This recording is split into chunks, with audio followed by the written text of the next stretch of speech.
एक व्यक्ति बहुत दिनों से तनावग्रस्त चल रहा था, जिसके कारण वो काफी चिड़चिड़ा और क्रोध में रहने लगा था। वो हमेशा इस बात से परेशान रहता था कि घर के सारे खर्चे उसे ही उठाने पड़ते हैं। पूरे परिवार की जिम्मेदारी उसी के ऊपर है। किसी ना किसी रिश्तेदार का उसके यहाँ रोज आना जाना लगा ही रहता है। उसे बहुत ज्यादा खर्च करना पड़ता है, वगैरह वगैरह। इन्हीं बातों को सोच सोचकर वो अक्सर काफी परेशान रहता था। अपने बच्चों को अक्सर डांट देता था और अपनी पत्नी से भी ज्यादातर उसका किसी ना किसी बात पर झगड़ा होता ही रहता था। इसी तरह समय गुजरता गया। एक दिन उसका बेटा उसके पास आया और बोला, पिताजी मेरा स्कूल का होमवर्क करा दीजिए ना प्लीज। अब वो व्यक्ति पहले से ही तनाव में था, इसलिए उसने बेटे को जोर जोर से डांट कर भगा दिया। लेकिन जब थोड़ी देर बाद उसका गुस्सा शांत हुआ तो वो बेटे के पास गया और उसने देखा कि बेटा गहरी नींद में सोया हुआ है और उसके हाथ में उसके होमवर्क की कॉपी है। उसने धीरे से जब कॉपी लेकर जैसे ही नीचे रखनी चाहिए, उसकी नजर होमवर्क के टाइटल पर पड़ी। होमवर्क का टाइटल था, वे चीजें जो हमें शुरू से अच्छी नहीं लगती लेकिन बाद में वे अच्छी ही होती हैं। इस टाइटल पर बच्चे को एक पैराग्राफ लिखना था, जो उसने लिख लिया था। उत्सुकतावश उसने बच्चे का लिखा पढ़ना शुरू किया। बच्चे ने लिखा था, मैं अपने फाइनल एग्जाम को बहुत धन्यवाद देता हूं क्योंकि शुरू में तो ये बिल्कुल अच्छे नहीं लगते, लेकिन इनके बाद स्कूल की छुट्टियां पड़ जाती हैं। मैं खराब स्वाद वाली कड़वी दवाइयों को बहुत धन्यवाद देता हूं क्योंकि शुरू में तो ये कड़वी लगती हैं, लेकिन ये मुझे बीमारी से ठीक करती हैं। मैं सुबह सुबह जगाने वाली उस अलार्म घड़ी को बहुत धन्यवाद देता हूं जो मुझे हर सुबह बताती है कि मैं जीवित हूं।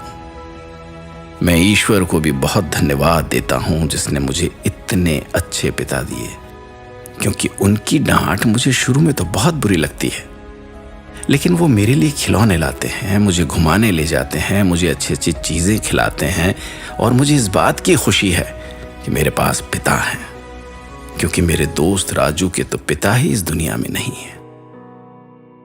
बच्चे का होमवर्क पढ़ने के बाद वो व्यक्ति जैसे अचानक नींद से जाग गया हो, उसकी सोच बदल सी गई। बच्चे की लिखी बातें उसके दिमाग में बार बार घूम रही थी, खासकर वो अंतिम वाली लाइन।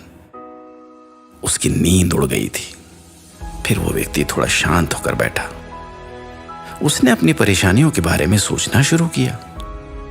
मुझे घर के सारे खर्च उठाने पड़ते हैं, इसका मतलब है कि मेरे पास घर है और ईश्वर की कृपा से मैं उन लोगों से बेहतर स्थिति में हूं जिनके पास घर नहीं है।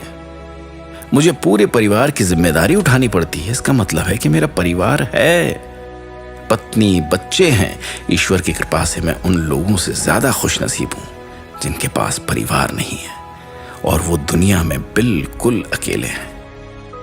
मेरे यहाँ कोई ना कोई मित्र या रिश्तेदार आता जाता रहता है, इसका मतलब है कि मेरी एक सामाजिक हैसियत है और मेरे पास मेरे सुख दुख में भाग लेने वाले लोग हैं।